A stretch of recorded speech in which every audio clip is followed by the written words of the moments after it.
Haleluya, puji Tuhan. Kembali lagi kita bersama-sama belajar firman Tuhan pada saat hari ini lewat program Berkat Pagi di channel YouTube GPD Immanuel Garut. Mari sama-sama kita lihat Alkitab kita. Sekarang kita udah sampai di dalam kitab Ayub. Mari kita lihat Alkitab kita semuanya. Kita mulai dari pasal yang pertama, ayat yang pertama, sampai ayat yang ketiga. Saya bacakan kepada kita semuanya. Ada seorang laki-laki di tanah Uz bernama Ayub.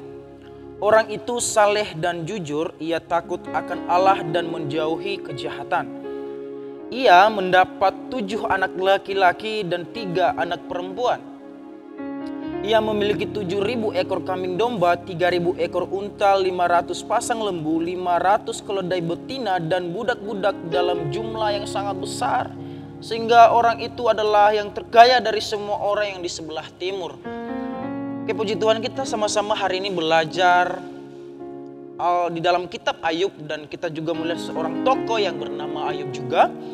Nah, di dalam pasal yang pertama, ayat yang pertama, kita bisa melihat di sana kisah seorang Ayub adalah orang yang saleh, jujur, takut akan Tuhan dan menjauhi kejahatan. Dan di sini kita bisa melihat bahwa Ayub ini adalah salah satu orang yang benar di hadapan Tuhan. Nah, akan tetapi saudara-saudari yang terkasih dalam nama Tuhan, ada yang perlu kita pelajari tentang Ayub. Kalau kita bisa melihat keseluruhan dari pasal yang pertama, Ayub memang orang yang benar, takut akan Tuhan, saleh dan jujur.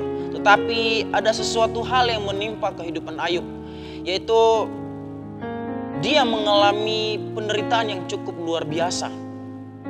Di dalam firman Tuhan dikatakan bahwa kita lihat secara berurutan di situ mulai dari ayat yang ke-13 sampai ayat yang ke-19. Di situ semua yang dia miliki tadi di ayat yang ketiga, semua lenyap dengan sekejap. Dan ada hal lagi yang sangat luar biasa yang dialami oleh Ayub, yaitu di dalam pasal yang kedua, dia mengalami penyakit barah. Penyakit barah itu adalah sesuatu penyakit yang sampai sekarang Alkitab catat juga bahwa itu tidak ada obatnya. Penyakit kusta. Dan itu bukan cuma di bagian badan tertentu, tapi ini keseluruhan tubuhnya. Nah, pertanyaannya, kenapa seorang Ayub yang dikatakan oleh firman Tuhan adalah orang yang saleh, jujur, takut akan Tuhan, bahkan menjauhi kejahatan. Dan kalau kita juga lihat di dalam ayat yang ke-8 pasal yang pertama tadi, bahwa Tuhan mengakui bahwa orang Ayub di dalam Alkitab ini adalah orang yang benar-benar benar di hadapan Tuhan. Kalau kita lihat di dalam ayat yang 8, ayat pasal yang pertama, lalu bertanyalah Tuhan kepada iblis, apakah engkau memperhatikan hambaku Ayub? Sebab tiada seorang pun di bumi seperti dia yang demikian saleh dan jujur, takut akan Allah dan menjauhi kejahatan. Tuhan mengakui kesalehan Ayub, kejujuran Ayub yang benar di hadapan Tuhan kepada iblis pada waktu itu. Tetapi yang menjadi pertanyaannya, Bapak Ibu, kenapa Ayub bisa mengalami penderitaan? Maka oleh sebab itu kita bisa melihat tema kita pada hari ini itu berkat di balik masalah. Ada banyak orang yang bertanya-tanya dalam setiap kehidupannya bahwa saat-saat ini dia mungkin berpikir dia sudah beribadah kepada Tuhan, sudah mengikut Tuhan. Kalau udah berumur mungkin sampai ke 20 tahun, 30 tahun, sampai 45 tahun segala macam dan sampai selanjutnya, mungkin dia bertanya-tanya nih, kenapa saya masih mengalami masalah? Kenapa saya masih mengalami penderitaan di dalam kehidupan saya? Pertanyaannya, kita sudah seperti seorang Ayub enggak? Saleh, jujur, takut akan Tuhan, bahkan menjauhi kejahatan. Kalau saya bisa simpulkan, Ayub tidak membuat dosa di hadapan Tuhan.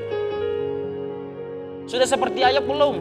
Kalau belum, mari kita koreksi diri kita. Tetapi yang menjadi pertanyaannya pun, Ayub pun mengalami penderitaan, Bapak Ibu. Jadi kalau masih ada orang percaya yang mengalami masalah, so jangan terlalu gampang menyalahkan Tuhan.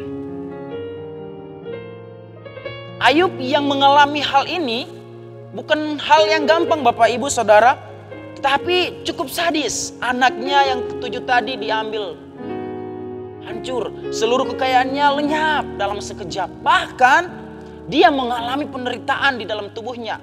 Dia bukan hanya mengalami penderitaan fisik, tetapi dia juga mengalami penderitaan sosial.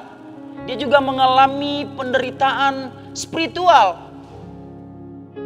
Ada banyak hal yang Ayub hadapi. Bahkan kalau kita lihat keseluruhan, ada banyak keluhan yang terjadi di dalam Alkitab ini. Tetapi ada hal yang unik. Kalau kita lihat di dalam pasal yang pertama, ayat yang ke-20. Maka berdirilah Ayub lalu mengoyak jubahnya dan mencukur kepalanya. Kemudian sujudlah ia dan menyembah, katanya. Ayat 21. Dengan telanjang aku keluar dari kandungan ibuku, dengan telanjang juga aku akan kembali di dalamnya. Tuhan yang memberi, Tuhan yang mengambil, terpujilah nama Tuhan. Bisakah kita melakukan hal ini? Dalam masalah yang kita hadapi, dalam penderitaan yang kita hadapi, mungkin mungkin tidak seperti yang Ayub alami. Mungkin yang kita alami penurunan daripada penghasilan kita, ekonomi kita, atau dalam masalah keluarga kita. Adakah yang melakukan sebuah respon ketika dia mengalami sebuah penderitaan atau masalah ini, dia datang kepada Tuhan, sujud kepada Tuhan dan bilang, terpujilah nama Tuhan. Saya percaya ini bukan hal yang gampang. Amin. Oleh sebab itu, saya percaya kenapa Tuhan mengizinkan hal ini. Yang pertama, Tuhan melakukan sebuah masalah atau membuat sebuah masalah itu supaya kita menyadari bahwa Tuhanlah yang berkuasa atas kehidupan kita. Itu yang pertama. Dan yang kedua, kenapa Tuhan mengizinkan masalah terjadi atas kehidupan kita? Supaya kita menyadari bahwa kita itu perlu Tuhan. Amin. Itu yang kedua, Bapak Ibu. Supaya kita jangan terlalu membanggakan apa yang kita miliki di dalam dunia ini. Sebab kita tahu ketika Ayub, melihat cerita Ayub, orang yang benar takut akan Tuhan, tidak melakukan dosa pun mengalami hal tersebut, penderitaan. So, orang seperti kita yang masih jatuh dalam dosa, masih bertanya menyalahkan Tuhan, stop. Tapi yang perlu kita contoh dalam kehidupan Ayub, dia datang kepada Tuhan, dia sujud di hadapan Tuhan, dan dia bilang terpujilah nama Tuhan dalam segala situasi yang dialami. Dan ada hal lagi kalau kita lihat di dalam pasal yang kedua, ketika dia mengalami sebuah penderitaan fisik, istrinya yang tadinya dia bersama-sama dengan Ayub, bahkan menyalahkan si Ayub. Bahkan dia bilang, kutuki aja Tuhan. Tapi apa yang Ayub bilang? Ayat yang ke-10 pasal yang kedua. Tetapi jawab Ayub kepadanya, engkau berbicara seperti perempuan gila. Apakah kita mau menerima yang baik dari Allah tetapi tidak mau menerima yang buruk? Wow. Kita harus seperti ini, Bapak Ibu. Dalam keadaan apapun juga. Sebab kita tahu di balik segala masalah itu ada berkat. Dan ujungnya di dalam pasal yang ke-42 kita bisa melihat Tuhan memulihkan keadaan Ayub. Kenapa? Kenapa hal seperti itu terjadi? 2 kali lipat. Di dalam pasal yang ke-42, pasal yang terakhir daripada kitab Ayub, Tuhan memulihkan dan melipat gandakan apa yang Tuhan ambil sebelumnya. Kalau dia tadi hanya kehilangan 5.000, Tuhan lipat gandakan jadi 10.000 untanya. Artinya 2 kali lipat terjadi. Pemulihan terjadi luar biasa. Kenapa? Ada hal yang kita perlu tahu di sini. Kenapa Tuhan memulihkan keadaan Ayub? Bapak Ibu, dalam keadaan segala sesuatu, bahkan kalau kita melihat memang ada keluh kesah yang dialami oleh Ayub. Tetapi yang perlu kita ketahui bahwa dalam penderitaan yang Ayub alami pun ada 4 hal lagi yang dia nggak hilang dalam hidupnya. Itu ciri khas daripada Ayub. Apa itu? Dia tetap saleh, dia tetap jujur, dia tetap takut akan Tuhan, dan tetap menjauhi kejahatan. Dia tidak kehilangan 4 daripada ciri khasnya. Oleh sebab itu jadilah orang Kristen yang punya prinsip, yang takut akan Tuhan dan terus percaya kepada Tuhan. Amen. Mari kita belajar sama-sama dalam kitab Ayub ini, di mana dalam masalah ada berkat yang luar biasa yang Tuhan sediakan dalam kehidupan kita. Ini menjadi firman Tuhan dalam hidup kita pada saat pagi hari ini. Mari kita belajar sama-sama, biarlah ini menjadi berkat bagi kita. Tuhan Yesus memberkati. Immanuel, Allah beserta dengan